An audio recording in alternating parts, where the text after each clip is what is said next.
नमस्कार दर्शक बंधु आज भिडियो मुझे आपन कहबी ओडिया रो एमती किसी कलाकार मान विषय जो मैंने बहुत कम बयस ए दुनिया छाड़ी चलीगले आउ कि कलाकार एमती अच्छा जहाँ को बर्तमान किसी दर्शक जीवित बोली भावुंट अभिनेता नरेंद्र बेहरा जहाँ को नरी नाम दर्शक मैंने चिन्हती। अभिनेता नरी जन्म 28 जुलाई 1943 मसीह होता। पिला बेलू नरी संगीत और अभिनय प्रति बहुत आग्रह थिला एवं से अभिनय प्रति दुर्बलता घर छाड़िया बाध्य करथिला। घर छाड़िया पर बहुत कम बयस से मुंबई चलीगले। मुंबई से किछि मास रही बहुत स्ट्रगल करथिले एवं सेठर से जानिगले जे तांको अभिनेता हबार आशा सेठार पूर्ण होई परिबा नहीं। एहा परे अभिनेता नरी मुंबई रे घर को फेरी आसिले। घर को फेरी आसा परे नरी आईआईटी रे तालीम नहीं किछि दिन पई मेकानिक भाबे काम करथिले। नरी को पाखरे एक भिन्न प्रतिभा थिला। से अन्य अभिनेता को स्वर को नकल करी बहुत भल से कहि पारुथिले जोंथि पई तांको अन्नपूर्णा रंगमंच रे स्थान मिलिथिला एवं से अन्नपूर्णा रंगमंच रो तांको अभिनय जीवन आरंभ होइतिला। एहा पर तांको प्रथम सुযোଗ मिला चरित्र किए कहार रे एथिरे एक छोट भूमिकार से आसीथिले। ओडिया चलचित्र जगत रे श्यामळेन्दु एवं सागर दास को व्यक्त आउ कौन सी हास्य अभिनेता नथिले। नरींकर आसिया परे ओडिया फिल्म इंडस्ट्री को आउ एक हास्य अभिनेता मिलगला। चलचित्र किए कहार परे धरित्री मन आकाश सिंदूर बिंदु गौरी चिन्हा चिन्हा एही भली भाबे पाखाई 40 रु अधिक फिल्म से अभिनय करथिले। चलचित्र सिंदूर बिंदु रे एक गीत तांको अधिक लोकप्रियता कराइथिला।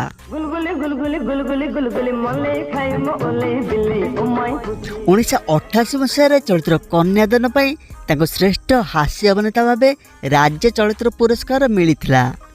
1954 मसीहा चलचित्र भाई हेला बगारी एवं लक्ष्य शिव बोजी पाइछम परे से शेष थर पाई अभिनय करथिले। अक्टोबर 14 तारिख 1995 मसीह नरी ए दुनिया छाड़ी चलीगले। से बयस मात्र 52 वर्ष होइथिला। नरी पारिवारिक विषय कौन सूचना केउठारे उपलब्ध नाही।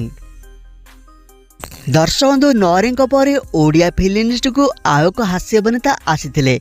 से होउछन्ती राधा पंडा। 1973 मसीह चलचित्र घर बाहुडार से ओडिया फिल्म रे पाद रखिथिले। राधा पंडा को जोड़ी होइथिले श्यामळेन्दु। तू निश्चय माछ कंदर जानिछु लुचि लुचि माछ खाउतिबु। श्यामळेन्दु एवं राधा पंडा को जोड़ी को से समय अनेक फिल्म रे एकाठी देखा मिलता। राधा पंडा घर बाहुडा चलचित्र पर पाखाई 30 टी फिल्म रे अभिनय करथिले।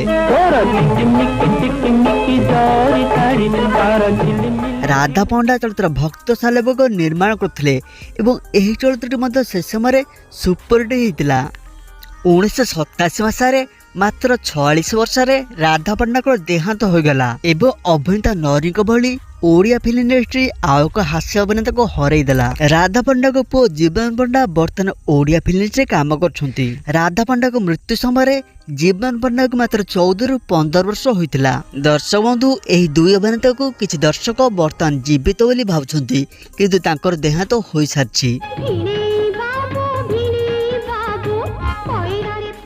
अभिनेत्री साधना पर्जा जहाँ को रुनिया मारे दर्शक मैंने चिन्हती। साधना पर्जा को जन्म 15 मई 1965 मसीह कटक ठारे होइतिला। बहुत कम बयस से अन्नपूर्णा थिएटर रे अभिनय करिया आरंभ करथिले। 1979 मसीह चलचित्र सौतुणी रे से एक छोट ग्रुप डांस रे अभिनय करथिले।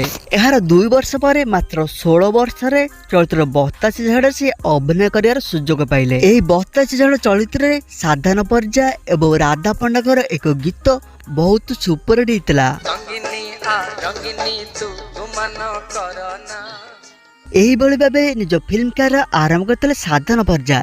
यह पर पाखापाखि 70-80 फिल्म से अभिनय करछंती। 1990 मसीह चलचित्र दैव दौड़ एक गीत बगीचार ना 3 कणिया ताको अधिक लोकप्रियता आनी देथिला। यह पर अभिनेत्री साधना पर्जा खलनायिका एवं हास्य अभिनेता भाबे अनेक चलचित्र अभिनय कले। 25 अक्टोबर 2014 मसीह हृदघात साधना पर्जा देहांत होगला। से समय पाखापाखि 50 रु अधिक वर्ष हो सारी। साधना पर्जा बह चंडी परिजा सहित होता एवं एकमात्र झी अच्छा। साधना पर्जा शेष चलचित्र पुणी देखा आर जन्म। ଅଭିନେତ୍ରୀ ଜ୍ୟୋତ୍ସ୍ନା ଶତପଥୀ, ଯାହାକୁ କମେଡି କ୍ୱିନ୍ ମାମିନା ନାମରେ ଦର୍ଶକମାନେ ଚିହ୍ନନ୍ତି। ମାମିନା ଶତପଥୀଙ୍କ ପୂର୍ବରୁ ତାଙ୍କ ଭଳି ଆଉ କୌଣସି ହାସ୍ୟ ଅଭିନେତ୍ରୀ ଓଡ଼ିଆ ଫିଲ୍ମ ଇଣ୍ଡଷ୍ଟ୍ରି ନଥିଲେ। ମାମିନାଙ୍କ ପୂର୍ବରୁ ନମ୍ରତା ଦାସ ଏବଂ ଅନିତା ଦାସ ଓଡ଼ିଆ ଫିଲ୍ମରେ ହାସ୍ୟ ଅଭିନେତ୍ରୀ ଭାବେ ଅଭିନୟ କରିଥିଲେ, କିନ୍ତୁ ଦର୍ଶକମାନଙ୍କୁ ହସେଇବାରେ ସେ ଏତେଟା ସଫଳ ହୋଇପାରିନଥିଲେ। ମାମିନା ଶତପଥୀ ଓଡ଼ିଆ ଫିଲ୍ମକୁ ଆସିବା ପରେ ପ୍ରଥମେ ନରୀ ଏବଂ ତାପରେ ଜୟଙ୍କ ସହିତ ଯୋଡ଼ିକୁ ଦର୍ଶକମାନେ ଅଧିକ ପସନ୍ଦ କରିଥିଲେ। 1978 ମସିହାରେ ଚଳଚ୍ଚିତ୍ର ଗୌରୀରୁ ସେ ଓଡ଼ିଆ ଫିଲ୍ମରେ ଏଣ୍ଟ୍ରି କରିଥିଲେ। ଏହାର ଗୋଟିଏ ବର୍ଷ ପରେ 1979 ମସିହାରେ ଚଳଚ୍ଚିତ୍ର ଚିହ୍ନା ଚିହ୍ନାରେ ସେ ଅଭିନୟ କରିଥିଲେ ଏବଂ ଏହି ଫିଲ୍ମରେ ନରୀଙ୍କ ସହିତ ତାଙ୍କର ଏକ ଗୀତ ଝୁମକା ଟିକେ ତୁତ ହେଲେ ଦେ ସେ ସମୟରେ ବହୁତ ପପୁଲାର ହୋଇଥିଲା, ଯେଉଁ ଗୀତଟି ଆଜି ମଧ୍ୟ ରିମେକ୍ ହଉଛି। ଝୁମକା ଟିକେ ତୁତ ହେଲେ ଦେ। ମାତ୍ର 1-2 ବର୍ଷ ମଧ୍ୟରେ ସେ ଯେତିକି ଲୋକପ୍ରିୟତା ପାଇଥିଲେ ତାହା କୌଣସି ହାସ୍ୟ ଅଭିନେତ୍ରୀ ପାଇନାହାନ୍ତି। ଚଳଚ୍ଚିତ୍ର ଗୌରୀ ପରେ ସୁବର୍ଣ୍ଣ ସୀତା, ଚିହ୍ନା ଚିହ୍ନା, ଝିଅଟି ସୀତା ପରି, ରାଜା ହରିଶ୍ଚନ୍ଦ୍ର, ନଳଦମୟନ୍ତୀ, ଦଣ୍ଡା ବାଳୁଙ୍ଗା ଏହିଭଳି ଭାବେ ପାଖାପାଖି 100ରୁ ଅଧିକ ଫିଲ୍ମରେ ସେ ଅଭିନୟ କରିଥିଲେ। ମୁଁ ଯେବେ ମନ୍ତ୍ରୀ ହେବି ରାତିକେ ହାତୀ ଆଣିବି। ମାମିନା ଶତପଥୀ ହାସ୍ୟ ଅଭିନେତା ବ୍ୟତୀତ ଖଳନାୟିକା ଭୂମିକାରେ ମଧ୍ୟ ଅଭିନୟ କରିଛନ୍ତି। 2014 ମସିହାରେ ସାଧନା ପ୍ରଜ୍ଞାଙ୍କର ଦେହାନ୍ତର ମାତ୍ର କିଛି ଦିନ ମଧ୍ୟରେ ମାମିନା ଶତପଥୀଙ୍କ ଦେହାନ୍ତ ହୋଇଥିଲା ହୃଦଘାତରେ। ମୃତ୍ୟୁ ବେଳକୁ ତାଙ୍କୁ ମାତ୍ର 48 ବର୍ଷ ହୋଇଥିଲା ଏବଂ ସେ ସମୟରେ ସେ ଫିଲ୍ମ କ୍ୟାରିୟର ଛାଡ଼ି ଦେଇଥିଲେ। ମାମିନା ଶତପଥୀ ବିବାହ କରିନଥିଲେ, ସେ ନିଜ ଭାଇ ଭାଉଜଙ୍କ ପାଖରେ ରହୁଥିଲେ। ଶେଷ ଥର ପାଇଁ ସେ ଧାରାବାହିକ ତୁଳସୀ ଏବଂ ଅପାରେ ଅଭିନୟ କରିଥିଲେ।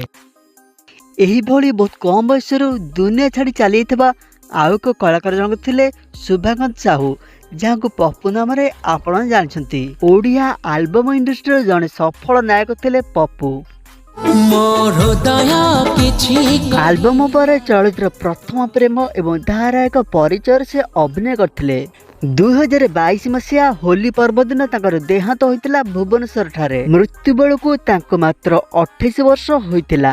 ଏହିଭଳି ଭାବେ ବହୁତ କମ୍ ବୟସରେ ଚାଲିଯାଇଥିଲେ ରଞ୍ଜିତ ପଟ୍ଟନାୟକ, ଯାହାଙ୍କୁ ରାଜା ନାମରେ ଆପଣ ଚିହ୍ନିଛନ୍ତି। ରାଜା ଧାରାବାହିକ ଉଆଁସୀ କନ୍ୟା, ଚଳଚ୍ଚିତ୍ର ମିତରେ ମିତ ଏବଂ ତୋ ପାଇରେ ଅଭିନୟ କରିଥିଲେ। ବହୁତ କମ୍ ବୟସରେ ସେ ଫିଲ୍ମ ଇଣ୍ଡଷ୍ଟ୍ରିକୁ ଆସିଥିଲେ ଏବଂ ବହୁତ କମ୍ ବୟସରେ ସେ ଦୁନିଆ ଛାଡ଼ି ଚାଲିଗଲେ। ରାଜାଙ୍କ ଦେହାନ୍ତ 2016 ମସିହାରେ ମାତ୍ର 31 ବର୍ଷରେ ହୋଇଥିଲା। ଅଭିନେତ୍ରୀ ଦୀପା ସାହୁ, ଦୀପା ସାହୁଙ୍କ ଜନ୍ମ 1985 ମସିହା ଢେଙ୍କାନାଳ ଜିଲ୍ଲାରେ ହୋଇଥିଲା। ଦୀପା ମଧ୍ୟ ବହୁତ କମ୍ ବୟସରୁ ଆଲବମ୍ ଇଣ୍ଡଷ୍ଟ୍ରିକୁ ଆସିଥିଲେ। ଦୀପା ପାଖି 100ଟି ଆଲବମରେ ଅଭିନୟ କରିଥିଲେ। ଏହା ବ୍ୟତୀତ ଚଳଚ୍ଚିତ୍ର ନାରୀ ଆଖିରେ ନିଆଁ, ମୋ କୋଳ ତୋ ଝୁଲଣା, ସୁନା ଚଢ଼େଇ ମୋ ରୂପା ଚଢ଼େଇରେ ଅଭିନୟ କରିଥିଲେ। ଆଲବମ୍ ବ୍ୟତୀତ ଧାରାବାହିକ ସଂସ୍କାର ଏବଂ ବଡ଼ ଘର ବଡ଼ ଗୁମର କଥାରେ ସେ ଅଭିନୟ କରିଥିଲେ। ଆଲବମ୍ ଇଣ୍ଡଷ୍ଟ୍ରିରେ ଦିନେ ଚହଳ ସୃଷ୍ଟି କରିଥିବା ଦୀପା ମାତ୍ର 34 ବର୍ଷରେ ଏ ଦୁନିଆ ଛାଡ଼ି ଚାଲିଗଲେ। ଦୀପା ଶେଷ ଥର ପାଇଁ 2013ରେ କଲେଜ ଟାଇମ୍ ଚଳଚ୍ଚିତ୍ରରେ ଅଭିନୟ କରିଥିଲେ। ଦୀପାଙ୍କ ଭଳି ବହୁତ କମ୍ ବୟସରୁ ଏ ଦୁନିଆ ଛାଡ଼ି ଚାଲିଛନ୍ତି ଅଭିନେତ୍ରୀ ଲକ୍ଷ୍ମୀପ୍ରିୟା ବେହେରା। ନିକିତା ନାମରେ ଦର୍ଶକମାନେ ତାଙ୍କୁ ଚିହ୍ନିଛନ୍ତି। ଧାରାବାହିକ ଏସିପି ନିକିତା ଏବଂ ତପସ୍ୟାରେ ସେ ଅଭିନୟ କରିଥିଲେ। ଧାରାବାହିକ ବ୍ୟତୀତ ଚଳଚ୍ଚିତ୍ର ତୁ ମୋ ଆଖିର ତାରା, ମଥାରା ଦେଇ ପାଟ ଓଢ଼ଣୀ ଏବଂ ତୋ ବିନା ଭଲ ଲାଗେନା ସେ ଅଭିନୟ କରିଥିଲେ। ନିକିତାଙ୍କ ଦେହାନ୍ତ 2019ରେ ହୋଇଥିଲା ମାତ୍ର 29 ବର୍ଷରେ। ଅଭିନେତା ପିଣ୍ଟୁ ନନ୍ଦ 90 ଦଶକରୁ ଆରମ୍ଭ କରି 2022 ପର୍ଯ୍ୟନ୍ତ ସେ ଅନେକ ଫିଲ୍ମ, ଧାରାବାହିକ ଏବଂ ଆଲବମରେ ଅଭିନୟ କରିଥିଲେ। ପିଣ୍ଟୁ ନନ୍ଦ ମଧ୍ୟ ବହୁତ କମ୍ ବୟସରେ ଏ ଦୁନିଆ ଛାଡ଼ି ଚାଲିଛନ୍ତି। ତାଙ୍କ ଜନ୍ମ 1977 ମସିହାରେ ହୋଇଥିଲା ଏବଂ ତାଙ୍କ ଦେହାନ୍ତ 2023ରେ ହୋଇଥିଲା। ମୃତ୍ୟୁ ବେଳକୁ ପିଣ୍ଟୁ ନନ୍ଦଙ୍କ ବୟସ ଥିଲା 46 ବର୍ଷ। ବନ୍ଧୁ, ଏଇଭଳି ଆଉ କିଛି କଳାକାରମାନଙ୍କ ବିଷୟରେ ନେଇ ଆସିବି ନେକ୍ସଟ ଭିଡ଼ିଓରେ। ସେ ପର୍ଯ୍ୟନ୍ତ ମୋ ଚ୍ୟାନେଲଟିକୁ ଦେଖନ୍ତୁ। ଏହି ଭିଡ଼ିଓଟି ଭଲ ଲାଗିଲେ ଭିଡ଼ିଓକୁ ଲାଇକ୍ କରିଦିଅନ୍ତୁ ଏବଂ ଚ୍ୟାନେଲଟିକୁ ସବସ୍କ୍ରାଇବ୍ କରିଦିଅନ୍ତୁ।